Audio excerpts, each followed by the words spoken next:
পৃথিবীতে আজকে কমবেশ 250 কোটির উপরে মুসলমান রয়েছে। এত মুসলমান থাকার পরেও মুসলমান আজকে নির্যাতিত কেন? এই কথাটি আপনি আমি না, আল্লাহ তাআলা কুরআনুল কারীম ইরশাদ করেছেন, তোমরা যদি পৃথিবীতে দুনিয়া এবং আখিরাতে কামিয়াবি অর্জন করতে চাও তাহলে আমার নবী মুস্তাফাকে তোমরা অনুসরণ করতে হবে। এই কথাটিকে ইমাম কাজী আয়াজ আল মালিকি প্রায় 1000 বছর পূর্বের ইমাম, তিনার কিতাব আশ-শিফা বিতারিফি হুকুকিল মুস্তাফা, এই কিতাবের মধ্যে তিনি লিখছেন, পৃথিবীতে যদি মুসলমানেরা শ্রেষ্ঠত্বকে অর্জন করতে চায়, রাজত্বকে চায়, পৃথিবীতে যদি মুসলমান সম্মান চায়, ততদিন মুসলমান সম্মান পাবে যতদিন পর্যন্ত দয়াল নবী মুস্তাফার আদর্শের উপরে মুসলমানরা থাকবে, ততদিনই মুসলমানরা সম্মান পাবে। যখন থেকে মুসলমানেরা দয়াল নবী মুস্তাফার আদর্শকে ছেড়ে দিবে, তখন থেকে পৃথিবীর মধ্যে মুসলমানেরা লাঞ্ছিত এবং অপমানিত হতে থাকবে। তাহলে আপনার আমার জিন্দেগিটা হলো, যদি আখিরাতে কামিয়াবি অর্জন করতে চাই, সফলতা অর্জন করতে চাই, দয়াল নবী মুস্তাফা সাল্লাল্লাহু আলাইহি ওয়াসাল্লামের আদর্শকে, নিজের দয়াল নবীর জীবনীকে আপনার আমার জীবনে বাস্তবায়ন করার বিকল্প নাই। আজকে আমরা আলোচনা শ্রবণ করব তারই ধারাবাহিকতায় প্রিয় নবী সাল্লাল্লাহু আলাইহি ওয়াসাল্লামের ব্যাপারে আল্লাহ তাআলা কুরআনুল কারীমের মধ্যে ইরশাদ করেছেন সূরা আহজাবের আয়াত নাম্বার 21 এর মধ্যে, লাকাদ কানা লাকুম ফি রাসূলিল্লাহি উসওয়াতুন হাসানাহ। আল্লাহ তাআলা রাসূলুল্লাহ সাল্লাল্লাহু আলাইহি ওয়াসাল্লামের মাঝে আপনার আমার জন্য উত্তম নমুনা আদর্শকে রেখে দিয়েছেন। সুবহানাল্লাহ বলবেন না? পৃথিবীতে সবচাইতে উত্তম নমুনা আদর্শ হলো আমার দয়াল নবী মুস্তাফা সাল্লাল্লাহু আলাইহি ওয়াসাল্লাম। আমার নবীর আদর্শর চাইতে, আমার নবীর নমুনার চাইতে পৃথিবীতে উত্তম আর কোনো নমুনা হতে পারে না। এই কথাটিকেই আল্লাহ তাআলা কুরআনুল কারীমের বিভিন্ন জায়গার মধ্যে ইরশাদ করেছেন। যেমন এক জায়গায় ইরশাদ করেছেন, ওয়ামা আতাকুমুর রাসূলু ফাখুযু ওয়ামা নাহাকুম আনহু ফান্তাহু। তোমাদেরকে যা রাসূল দিয়েছে তা গ্রহণ করো, রাসূল যা থেকে নিষেধ করেছে তা থেকে বিরত থাকো। তাহলে আপনার আমার জিন্দেগিটা হলো, যদি আখিরাতে কামিয়াবি অর্জন করতে চাই, সফলতা অর্জন করতে চাই, দয়াল নবী মুস্তাফা সাল্লাল্লাহু আলাইহি ওয়াসাল্লামের আদর্শকে, নিজের দয়াল নবীর জীবনীকে আপনার আমার জীবনে বাস্তবায়ন করার বিকল্প নাই। আমরা অনেক সময় লাকাদ কানা ফি রাসূলিল্লাহি উসওয়াতুন হাসানাহ এতটুকু শুনি, পরের অংশটাকে আমরা শুনি না। পরের অংশের মধ্যে আল্লাহ তাআলা বলে দিয়েছেন, লাকাদ কানা লাকুম ফি রাসূলিল্লাহি উসওয়াতুন হাসানাহ। রাসূলুল্লাহর চরিত্রের মধ্যে, আদর্শের মধ্যেই তোমাদের জন্য উত্তম নমুনা। কাদের জন্য? লিমান কানা ইয়ারজুল্লাহ ওয়াল ইয়াউমাল আখির। যে আল্লাহ এবং আখিরাতের উপরে বিশ্বাস রাখে ওই ব্যক্তির জন্য। কারণ মুক্তি তো সেই পাবে আমার নবীকে ফলো করে, আমার নবীকে অনুসরণ করে, যে আখিরাত এবং আল্লাহর উপর বিশ্বাস রাখবে। কথা বলে? এবং আল্লাহ তাআলা বলছেন, আমার নবীকে উত্তম নমুনা কারা বানাবে? এক নম্বর আল্লাহ তাআলা বলে দিয়েছেন, খেয়াল করবেন, আল্লাহ তাআলা বলেছেন যে তোমাদের জন্য আমার নবী মুস্তাফা হলো উত্তম নমুনা। তোমরা যাদেরকেই ফলো করো তোমরা মুক্তি পাবে না। মুক্তি পাইতে হলে আমার দয়াল নবীর আদর্শকেই তোমাদেরকে ফলো করতে হবে। আজকে পৃথিবীতে মুসলমানরা লাঞ্ছিত কেন? নবীর আদর্শ থেকে দূরে সরে যাওয়ার কারণে। তো এই আয়াতে আল্লাহ তাআলা বলেছেন, কারা নবীকে ফলো করবে, নবীকে অনুসরণ করবে, নবীকে রোল মডেল বানাবে। আজকে কোনো ফিল্ম স্টার, কোনো ক্রিকেটার, কোনো অ্যাক্টরকে আমরা দেখে আমরা দিওয়ানা হয়ে যাই, তাকে ফলো করি। কিন্তু আল্লাহ তাআলা বলে দিয়েছেন, আমার নবীকে নমুনা তারাই বানাবে যারা আল্লাহ এবং আখিরাতের উপরে বিশ্বাস রাখবে, মুমিন হবে। এবং বলছেন ওয়াযাকারাল্লাহা কাসীরান, যারা আল্লাহকে অধিক পরিমাণে স্মরণ করে তারাই আমার নবী মুস্তাফাকে নিজের জীবনের রোল মডেল বানাবে। জোরে বলি সুবহানাল্লাহ। নবীকে নিজের জীবনে বাস্তবায়ন করতে হলে নবীর আদর্শকে এক নাম্বার আল্লাহর উপর বিশ্বাস রাখতে হবে। কার উপরে? জোরে বলেন। আপনার আমার আল্লাহর উপর বিশ্বাস আছে না নাই? দুই নাম্বার আখিরাত। তিন নাম্বার যারা আল্লাহকে অধিক পরিমাণে স্মরণ করে। সম্মানিত হাজির, আজকে পৃথিবীতে এত মুসলমান থাকা সত্ত্বেও আজকে মুসলমান জায়গায় জায়গায় নির্যাতিত, নিপীড়িত। আপনি আমি কখনো ফিলিস্তিনের দিকে যদি তাকাই, মায়ানমারের দিকে তাকাই, কাশ্মীরের দিকে তাকাই, পৃথিবীর প্রত্যন্ত অঞ্চলে বিভিন্ন জায়গায় এমনও জায়গা আছে যেখানে আপনার আমার কাছে নিউজ হয়তো পৌঁছে না, বিভিন্ন জায়গায় মুসলমানরা নির্যাতিত। পৃথিবীতে আজকে কমবেশ 250 কোটির উপরে মুসলমান রয়েছে। এত মুসলমান থাকার পরেও মুসলমান আজকে নির্যাতিত কেন? এই কথাটি আপনি আমি না, আল্লাহ তাআলা কুরআনুল কারীম ইরশাদ করেছেন, তোমরা যদি পৃথিবীতে দুনিয়া এবং আখিরাতে কামিয়াবি অর্জন করতে চাও তাহলে আমার নবী মুস্তাফাকে তোমরা অনুসরণ করতে হবে। এই কথাটিকে ইমাম কাজী আয়াজ আল মালিকি প্রায় 1000 বছর পূর্বের ইমাম, তিনার কিতাব আশ-শিফা বিতারিফি হুকুকিল মুস্তাফা, এই কিতাবের মধ্যে তিনি লিখছেন, পৃথিবীতে যদি মুসলমানেরা শ্রেষ্ঠত্বকে অর্জন করতে চায়, রাজত্বকে চায়, পৃথিবীতে যদি মুসলমান সম্মান চায়, ততদিন মুসলমান সম্মান পাবে যতদিন পর্যন্ত দয়াল নবী মুস্তাফার আদর্শের উপরে মুসলমানরা থাকবে, ততদিনই মুসলমানরা সম্মান পাবে। যখন থেকে মুসলমানেরা দয়াল নবী মুস্তাফার আদর্শকে ছেড়ে দিবে, তখন থেকে পৃথিবীর মধ্যে মুসলমানেরা লাঞ্ছিত এবং অপমানিত হতে থাকবে। আজকে আপনার আমার কাছে পশ্চিমা কালচার ভালো লাগে। আপনি কি জানেন যে পশ্চিমাদেরকে আপনি ফলো করছেন, তারা কাপড় পরতেও জানতো না। আপনি তাদেরকে সভ্য জাতি বলছেন, যারা পুরো পৃথিবীর মধ্যে এই দেশের সাথে সেই দেশের সাথে যুদ্ধ লাগিয়ে রেখেছে, পুরো পৃথিবীর মাঝে অরাজকতা লাগিয়ে রাখছে, আপনি তাদেরকে সভ্য জাতি বলছেন। যারা পোশাকটা পরতে জানতো না, কাপড় পরতে হয় কিভাবে, তারা এটা শিখেছে মুসলমানদের কাছ থেকে। আজকে মুসলমানদেরকে তারা সভ্যতা শিখায়। এটার একমাত্র কারণ হলো মুসলমানেরা দয়াল নবীর আদর্শকে ছেড়ে দিয়েছে। আপনি দেখেন ফিলিস্তিনির নির্যাতিত মুসলমানদের দিকে তাকান। আমি সেদিকে কথা বলা উদ্দেশ্য না, আজকে আমরা জায়গায় জায়গায় অপমানিত হচ্ছি কেন? কয়েকদিন আগে একটা নিউজ দেখছিলাম, হাজার হাজার নারী পুরুষকে, বাচ্চাদেরকে ওই জালেমেরা প্রতিদিন হত্যা করছে। সেটা নিয়ে তাদের কোনো আওয়াজ নাই, তাদের বিবেকটা জাগে না, তারা সভ্য জাতি। কিন্তু কয়েকদিন আগে যে হামাস নাকি হামলা করেছে, তাদের সাধারণ কিছু নাগরিক মারা গিয়েছে, তারা হামাসকে তারা জঙ্গি বলে আখ্যায়িত করেছে। অথচ নিরহ নারী শিশুগুলোকে দিনের পর দিন তারা হত্যা করছে, তাদের বিবেকে নাড়া দেয় না। তারা বলছে যে এই লোকগুলো তো যুদ্ধ করে নাই, তাদেরকে কেন তারা মেরেছে? চিন্তা করুন, আজকে মুসলমান আজকে অপমানিত, লাঞ্ছিত, একমাত্র কারণ হলো আমার দয়াল নবী মুস্তাফার আদর্শ থেকে দূরে সরে যাওয়ার কারণে। মুসলমান তখনই সম্মান পাবে, ইজ্জত পাবে, যখন আমার দয়াল নবীর আদর্শের মধ্যে ফিরে আসবে।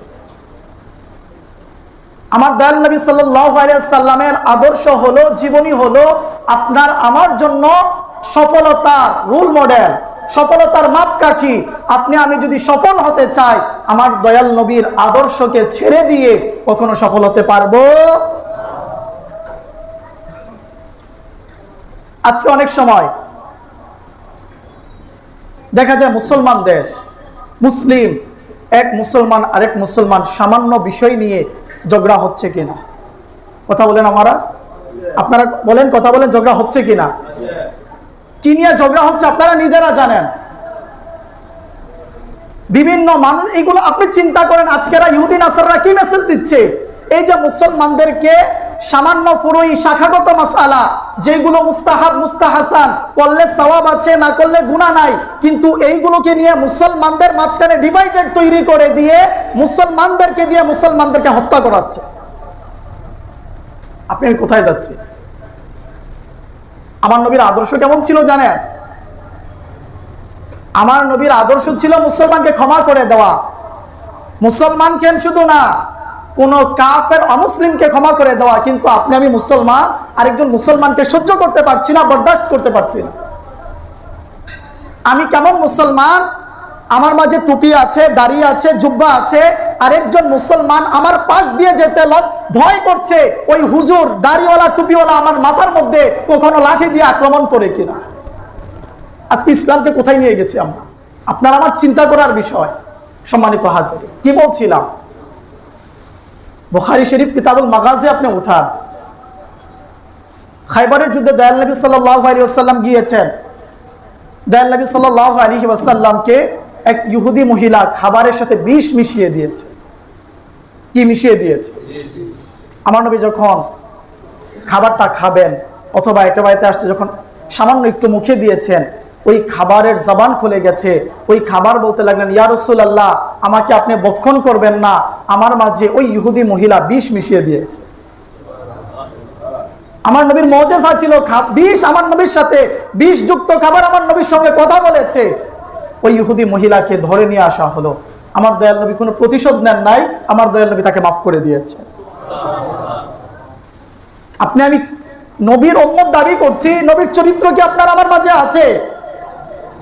নবীর চরিত্র যদি আপনার আমার মাঝে, আদর্শ যদি থাকতো, আপনি আমি কি কথায় কথায় মানুষের সাথে ঝগড়া করতে পারি, মুসলমানকে কষ্ট দিতে পারি, সামান্য বিষয়ে কি লাঠি নিয়ে রাস্তায় বের হয়ে যেতে পারি?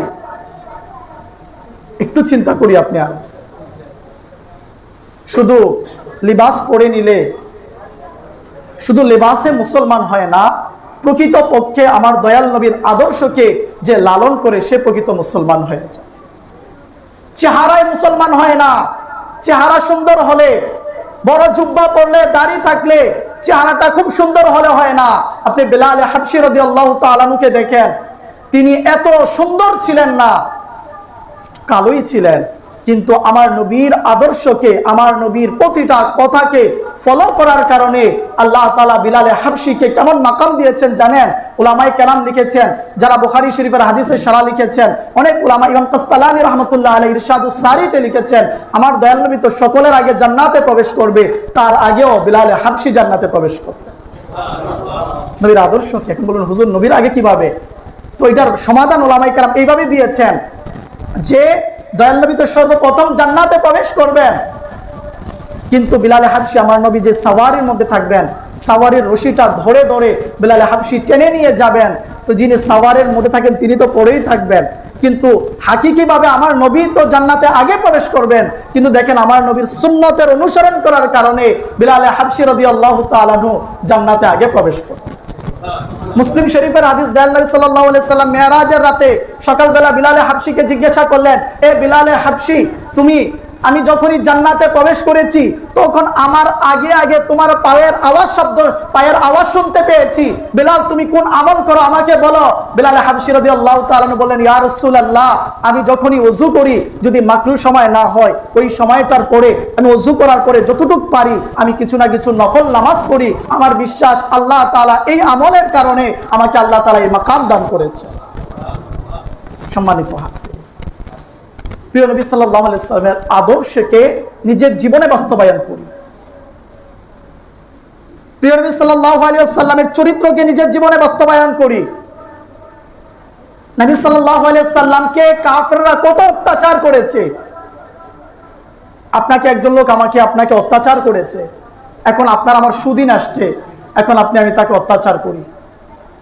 মক্কা বিজয়ের দিন দেখেন, আমার দয়াল নবীকে যারা 13 বৎসর কষ্ট দিয়েছে, যাদের অত্যাচারের কারণে আমার দয়াল নবীকে নিজের পবিত্র ভূমি, যে পবিত্র ভূমিকে এত ভালোবাসতেন, প্রিয় নবী সাল্লাল্লাহু আলাইহি ওয়াসাল্লামকে ওই পবিত্র ভূমিকে থেকে হিজরত করে মক্কা থেকে মদিনায় যেতে হয়েছে। যখন দয়াল নবী মক্কাতে বিজয় বেশে প্রবেশ করলেন, আমার দয়াল নবী বললেন, যাও, আমি সকলকে মাফ করে দিলাম। আপনি তো আমি সেই নবীর উম্মত, নিজের আপন মুসলমান ভাইকে মাফ করতে পারি না? সামান্য বিষয় নিয়ে বাইরাবাইরি শুরু করে দেই, ঝগড়া করা শুরু করে দেই, গালিগালাজ শুরু করে দেই।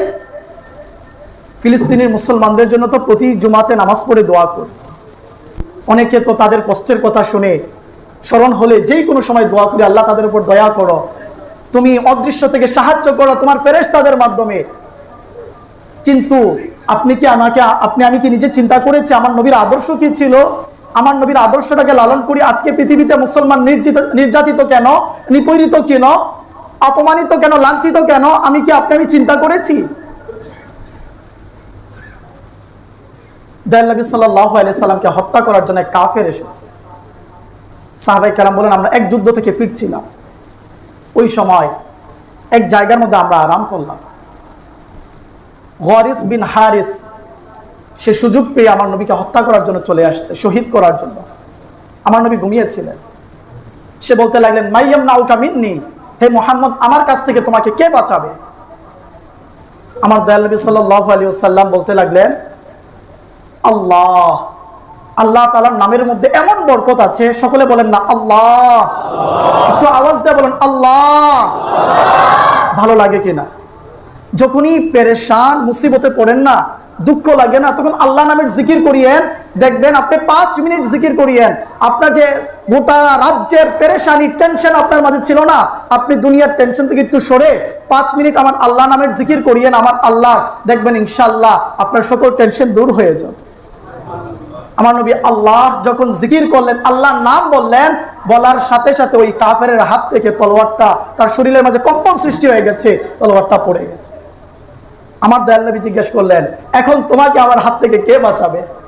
সে বলতে লাগলেন, ইয়া রাসূলুল্লাহ, আপনি ছাড়া আমাকে আর বাঁচানোর কেউ নাই। আমার দয়াল নবী বললেন, যাও, তোমাকে আমি মাফ করে দিলাম। কেমন আদর্শ ছিল! আরে আমার নবীর কাছে তো অচেনা ব্যক্তি, যার সাথে কোনো পরিচয় নাই, দেখা নাই, সাক্ষাৎ নাই, ওই ব্যক্তিও যদি বিপদে পড়ে সাহায্য চাইতে আসতেন, আমার দয়াল নবী তাকে সাহায্য করার জন্য এগিয়ে যাইতেন। কিন্তু আপনি আমি সেই নবীর উম্মত হয়ে কি করি জানেন? একজন মুসলমান ভাই ভালো অবস্থায় আছে, তাকে বিপদে ফেলার জন্য, তাকে খাদের কিনারায় ফেলার জন্য, তাকে মুসিবতে ফেলার জন্য আমরা রাস্তা তৈরি করি, ঠিক কিনা? ইমাম জালালউদ্দিন সুয়ুতী রাহমাতুল্লাহ আলাইহি তিনার কিতাব আল খাসাইসুল কুবরার মধ্যে লিখেছেন, আরবের বাহিরের একজন ব্যবসায়ী সে মক্কার কাফেরদের কাছে এসে বললেন, ভাই, আমি আবু জাহেলের কাছে আমি কিছু বিক্রি করেছি, সে আমার টাকাটা দিচ্ছে না, এমন কি কেউ আছেন আপনারা আবু জাহেল থেকে আমার পাওনাটাকে পরিশোধ করিয়ে দিবেন? তো মক্কার কাফেরদের কাছে সে গিয়ে বলেছে, কাফেররা তো আরো মজা করবে, আর ওই কাফেরদের তো লিডার ছিল আবু জাহেল। তারা কি করতে লাগলেন, আমার দয়াল নবী মসজিদে খানায় কাবার মধ্যে ছিলেন, আমার নবী নামাজ পড়ছিলেন, তারা দেখাই দিলেন, ওই যে দেখো না নামাজ পড়ছে লোকটা, ওনার কাছে গিয়ে যাও, ওনার কাছে বলো, উনি সকল সমস্যার সমাধান করে দেবে। আমার নবীর কাছে ওই ব্যক্তি গিয়ে বললেন, আমাকে কিছু লোক আপনার কাছে পাঠিয়েছে, আমি বিপদে পড়েছি, আমি মক্কার একজন ব্যবসায়ী, একজন তাজির ব্যবসায়ীর কাছে, আবু জাহেলের কাছে কিছু বিক্রি করেছি, সে আমার টাকাগুলো পরিশোধ করছে না, এখন আপনারা কে কাছে ওই লোকগুলো আমাকে পাঠিয়েছে, আপনি একটু আমার টাকাগুলো পরিশোধের ব্যবস্থা করে দেন। আমার দয়াল নবী দুইবার ভাবেন নাই, এই লোককে তো আমি চিনি না, এই লোকের সাথে তো আত্মীয়তার কোনো সম্পর্ক নাই, এই লোকের বিপদে আমি কেন আগে যাব?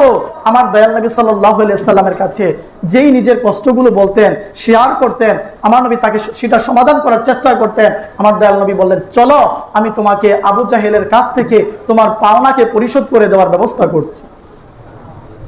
আমার নবী নিয়ে গেলেন, আর ওই কাফেররা পিছনে পিছনে আসছিলেন মজা নেওয়ার জন্য। তারা জানে আবু জাহেল তো আমার নবীর চরম শত্রু, সে যখনই সুযোগ পাবে আমার নবীর সাথে বেয়াদবি বা আমার নবীর সাথে জুলুম অত্যাচার করার চেষ্টা করবে। কিন্তু আল্লাহ তাআলা কোরআনে বলেছেন, ওয়াল্লাহু ইয়াসিমুকা মিনান নাস, হে দয়াল নবী, আমি আল্লাহ মানুষদের কাছ থেকে আপনাকে হেফাজত করব। যখন আল্লাহ হেফাজত করবে আমার নবীকে কেউ মারতে পারবে? কথা বলেন না, মারতে পারবে? আমার নবী গিয়েছে, দরজার মধ্যে টোকা দিয়েছেন, আবু জাহেল বাড়িতে আছেন? বলেন হ্যাঁ। দরজা খুলে দিলেন, খোলার পরে, এই ভদ্রলোকের টাকা আপনি পরিশোধ করেন না কেন? টাকা পরিশোধ করে দেন। যখন বলার সাথে সাথে আবু জাহেল টাকা পয়সাগুলো এনে সাথে সাথে পরিশোধ করে দিলেন। মক্কার কাফেরেরা তারা জিজ্ঞেস করতে লাগলে, এটা কি বিষয়?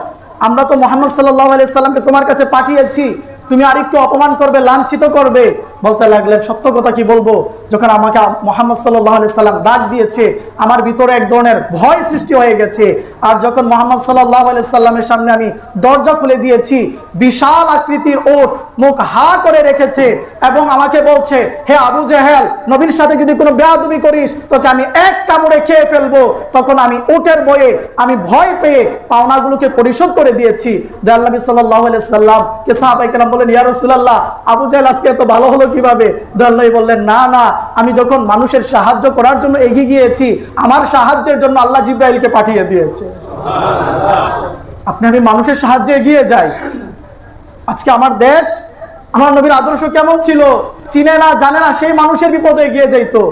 গত 2-1 দিন ধরে নিউজ ভাইরাল হয়েছে, এক ইউনিভার্সিটির মাঝে, বাংলাদেশের সুনামধন্য ইউনিভার্সিটি, সেখানের মাঝে একজন পাগলকে খাবার খাওয়িয়েছে প্রথম, তারপরে তাকে বাইরাইয়া তাকে হত্যা করে দিয়েছে। আমরা কোথায় যাচ্ছি? আমার নবীর আদর্শ কি এটা ছিল? একটু বিবেক দিয়ে চিন্তা করেন তো, আমরা তো আইয়ামে জাহিলিয়াতের দিকে ফিরে যাচ্ছি। যারা সোশ্যাল মিডিয়া ইউজ করছেন আপনারা আমার চাইতে ভালো জানেন, এই লোকটাকে প্রথমে খাবার খাওয়িয়েছে, খাবার খাওয়িয়ে তারপর তাকে হত্যা করেছে। আপনি যে একজন মানুষকে হত্যা করছেন এটা কি জানেন? দয়াল নবী সাল্লাল্লাহু আলাইহি সাল্লাম কি বলেছেন? কোরআনে পাক কি বলে? যে কোনো মুসলমানকে জেনে বুঝে হত্যা করবে ওই ব্যক্তিকে আল্লাহ তাআলা চিরস্থায়ী তাকে জাহান্নামের আগুনের মধ্যে নিক্ষেপ করবে। কি করছেন? একজন যে প্রত্যক্ষদর্শী, কত বড় আমরা ইসলাম থেকে, দিন থেকে দূরে সরে করছি, জাস্ট মুসলমান আপনার আমার নাম আছে, ওই ব্যক্তিটাকে মেরেছে অনেকক্ষণ, মারার পরে যখন তার মায়ের বন্ধ করে দিয়েছে, যখন তার আবার কিছুক্ষণ পর শ্বাস দম ফিরে এসেছে মনে হয়েছে, তারা আবার তাকে মারতে শুরু করেছে। মুজামুস সাগীরের মধ্যে হাদিসটি রয়েছে, দয়াল নবী সাল্লাল্লাহু আলাইহি সাল্লাম বলেন, সারা সৃষ্টির যত মাখলুক আছে, পৃথিবীর যত মাখলুক, সমস্ত মাখলুক যদি একজন মুসলমানকে নাহকভাবে অবৈধভাবে হত্যা করে, আল্লাহ চাইলে সমস্ত সৃষ্টিকে এই একটা অপরাধের কারণে, সকল সৃষ্টিকে, শুধু মানুষ না সকল সৃষ্টিকে আল্লাহ চাইলে জাহান্নামের আগুনে নিক্ষেপ করতে পারে। আপনি চিন্তা করেন তো, বুখারী শরীফের হাদিস, দয়াল নবী সাল্লাল্লাহু আলাইহি ওয়াসাল্লাম ইরশাদ করছেন, যে কোনো মুসলমানকে অবৈধভাবে হত্যা করবে, কোনো মুসলমানকে, ওই ব্যক্তি কিয়ামতের ময়দানে এই অবস্থায় আসবে যে ওই ব্যক্তির কপালে লেখা থাকবে এই ব্যক্তি আল্লাহ তাআলার রহমত থেকে বঞ্চিত। চিন্তা করেন, এখন আপনার আমার কপালে যদি লেখা থাকে আপনি আমি রহমত থেকে বঞ্চিত, তখন আপনার আমার কি অবস্থা হবে? একটু চিন্তা করি আপনি আমি। দয়াল নবী সাল্লাল্লাহু আলাইহি ওয়াসাল্লামের একটা হাদিস, যে হাদিসটি সুনানে ইবনে মাজাহ শরীফের মধ্যে রয়েছে, দয়াল নবী সাল্লাল্লাহু আলাইহি ওয়াসাল্লাম ইরশাদ করেছেন, যে ব্যক্তি কোনো মুসলমানকে হত্যা করার কাজে সামান্য পরিমাণে সাহায্য করবে, এই হাদিসটিকে অন্তরে কান দিয়ে শুনুন, যে কোনো মুসলমানকে হত্যা করার কাজে সামান্য পরিমাণে সাহায্য করবে, আল্লাহ তাআলা কিয়ামতের ময়দানে ওই ব্যক্তিকে এই অবস্থাতে উঠাবেন যে গোটা কিয়ামতের ময়দানের যারা অধিবাসী রয়েছে সকলে দেখবে এই ব্যক্তির কপালের মধ্যে বড় আকারে লেখা রয়েছে এই ব্যক্তি আল্লাহ তাআলার রহমত থেকে বঞ্চিত এবং সে জাহান্নামের আগুনে নিক্ষিপ্ত হবে। আমার দয়াল নবী তো যে কোনো মানুষের বিপদে পাশে দাঁড়াতে, আর আপনি আমি কেমন হয়ে গেলাম? আমার দয়াল নবী সাল্লাল্লাহু আলাইহি সাল্লাম পশু পাখি থেকে, কীট পতঙ্গ থেকে যেই কোনো মাখলুকের বিপদে প্রবলেমকে সমাধান করে দিতেন। আমার নবী তো রহমাতুল লিল আলামিন হয়ে এসেছেন। জানেন আপনি আমি, আমার নবীর কারণে কাফেররা পর্যন্ত কি রহমত পেয়েছে। দয়াল নবী সাল্লাল্লাহু আলাইহি সাল্লামের পূর্বের জামানার যে কাফেররা ছিল, তারা যখন নাফরমানি করত, আল্লাহ তাআলার হুকুম আহকামের খেলাফ করত, আল্লাহ তাআলা তাদেরকে সাথে সাথে আযাব দিয়ে ধ্বংস করে দিতেন, তাদের পুরা এলাকাকে, বস্তিকে উল্টিয়ে দিতেন। আল্লাহ কোরআনে বলছেন, ওয়ামা কানাল্লাহু লিয়ুআযিবাহুম ওয়া আনতা ফীহিম। হে মাহবুব সাল্লাল্লাহু আলাইহি ওয়াসাল্লাম, আপনি যেই জমিনের মধ্যে তাশরীফ এনেছেন, ওই জমিনের মধ্যে আপনার ওসিলায় আল্লাহ তাআলা ওই কাফেরদেরকেও আযাব দিবেন না, আল্লাহ তাআলা তাদেরকে দুনিয়াবি আযাব থেকে আপনার ওসিলায় হেফাজত করবেন। এই তাদের আযাব, মুনাফিক কাফের যারা, তাদের আযাবকে মুআখার করে দেওয়া হয়েছে। কিয়ামতের ময়দানে কবরের মধ্যে তাদের আযাব হবে, আমার নবীর ওসিলায় তাদেরকে আল্লাহ তাআলা আযাব থেকে, দুনিয়াবি আযাব থেকে আল্লাহ হেফাজত করেছে। আর আপনি সেই রহমাতুল লিল আলামিনের উম্মত হয়ে মুসলমানের সাথে কি আচরণ করছে? আপনি আমি একটা কথা আজকে জুমার আলোচনা থেকে একটা মেসেজ নেই, ব্যক্তি দ্বারা সমাজ গঠিত হয়, সমাজ দ্বারা ব্যক্তি নয়। আপনি আমি বলবো, হুজুর আমরা পরিবর্তন হয়ে গেলে কি গোটা সমাজ পরিবর্তন হবে? দেখেন তো আমার নবী একজন একজন করে গোটা আরবকে, পুরা গোটা দুনিয়াকে কিভাবে পরিবর্তন করে দিয়েছে। আজকে আমরা সেই নবীর উম্মত। আজকে সেই দয়াল নবীর আগমনের মাস, দয়াল নবী দুনিয়াতে এসেছেন। আমার নবীর সিরাত, আমার নবীর শিক্ষা হলো কাউকে কষ্ট না দেওয়া। এক হাদিসে তো দয়াল নবী বলেছেন, মান আযা মুসলিমান ফাকাদ আযানি। যে কোনো মুসলমানকে কষ্ট দিল সেজন্য আমি দয়াল নবীকেই কষ্ট দিল। আজকে থেকে আমরা দয়াল নবীর জীবনী থেকে এই শিক্ষাটা নিয়ে যাই। আজকের পর থেকে কোনো শুধু মুসলমান না, আমাদের প্রতিবেশী অমুসলিম যারা, হ্যাঁ, কোনো কুফুরিকে সাপোর্ট করা যাবে না। কেউ হিন্দু বলছে আপনি মূর্তি পূজার ক্ষেত্রে সাপোর্ট করেন, তার মূর্তি পূজা হচ্ছে সেখানে যাওয়া, এগুলো তো যাওয়া যাবে না। কিন্তু আপনার আমার আচরণ দ্বারা যেন আপনার আমার মুসলমান সহ কোনো প্রতিবেশী কষ্ট না পায়, আমরা কি নিয়ত করতে পারি ইনশাল্লাহ? আজকে এর থেকে আপনি আমি পরিবর্তন হয়ে যাই।